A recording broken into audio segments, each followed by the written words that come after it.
విడతల వారీగా క్యాబినెట్ విస్తరణ, నేతల ఎంపిక నిర్ణయం అధిష్టానానిదే అంటూ ఇక్కడ పొంగులేటి శ్రీనివాసరెడ్డి ప్రకటిస్తూ ఉన్నారు. విడతల వారీగా క్యాబినెట్ విస్తరణ ఉంటుందట. రోజుకో మాట చెప్తా ఉన్నారు. రోజుకో మాట చెప్తా ఉన్నారు. ఏప్రిల్ మొదటి వారంలోనే క్యాబినెట్ విస్తరణ అని చెప్పారు. మళ్ళా మే మొదటి వారంలో క్యాబినెట్ విస్తరణ అంటారు. మళ్ళీ ఇప్పుడు ఏమంటాడు, విడతల వారీగా అంటాడు. మళ్ళీ విడతల వారీగా క్యాబినెట్ విస్తరణ అంటాడు. ఇప్పటికే 2.5 ఏళ్ళు అయిపోయింది. మళ్ళీ ఇంకా విడతల వారీగా మేము క్యాబినెట్ విస్తరణ చేస్తున్నామంటూ మరో బాంబు వేల్చిండు పొంగులేటి శ్రీనివాసరెడ్డి.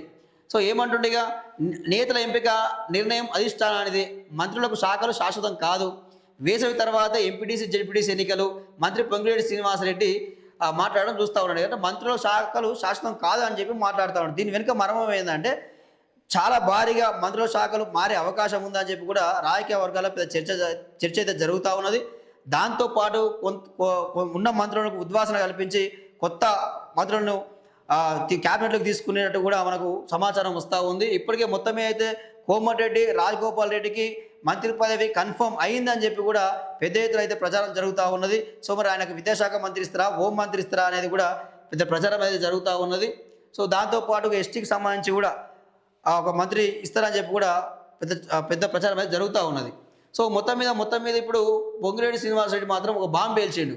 సో 2 బెర్తులు ఖాళీగా ఉన్నాయి. సో మరి అవి భర్తీ చేస్తారా, చేయరా, లేకపోతే విడతల వారిగా చేస్తారా అనేది మళ్ళీ ఆయన ఒక డౌట్ అయితే పెట్టిండు. సో ఎటకేలకు మాత్రం వేసవి తర్వాతనే, ఎండాకాలం తర్వాతనే మాత్రం ఎంపీటీసీ జెడ్పీటీసీ ఎన్నికలు నిర్వహిస్తామని చెప్పి క్లారిటీ ఇవ్వడం మనం చూస్తూ ఉన్నాం. రాష్ట్ర కేబినెట్ విస్తరణ విడతల వారీగా ఉంటుందని, ఎవరికి అవకాశం ఇవ్వాలనే నిర్ణయం మాత్రం అధిష్టానానిదేనని మంత్రి పొంగులేటి శ్రీనివాసరెడ్డి అన్నారు. మంత్రివర్గంలో ఖాళీగా ఉన్న 2 పదవులను ఒకేసారి భర్తీ చేయాలనే నిబంధన ఏమీ లేదని పేర్కొన్నారు.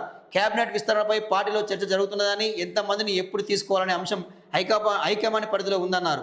శనివారం సెక్రటేరియట్లో మంత్రి పొంగులేటి మీడియాతో చిట్చాట్ చేశారు. మంత్రులకు శాఖలు శాశ్వతం కాదని, కొందరు ఫలానా శాఖలే కావాలని ప్రయత్నించడం, పట్టుబడడం కరెక్ట్ కాదని చెప్పి కూడా మంత్రి పొంగులేటి శ్రీనివాసరెడ్డి మాట్లాడడం మనం చూస్తూ ఉన్నాం. సో ఇదండి మొత్తం మీద అయితే క్యాబినెట్ విస్తరణ ఉంటుంది. కానీ అది విడతల వారీగా చేస్తారా, ఒకేసారి 2 పదవులు భర్తీ చేస్తారా అనేది మరోసారి ఇక్కడ సస్పెన్షన్ పెట్టడం మనం చూస్తూ ఉన్నాం. సో మొత్తం మీద అయితే ఏది ఉన్నా కానీ కేంద్రమే నిర్ణయం తీసుకుంటుంది. అంటే సెంట్రల్ పార్టీ నిర్ణయం తీసుకుంటుంది, అధిష్టానమే నిర్ణయం తీసుకుంటుంది అని చెప్పి కూడా వార్తలు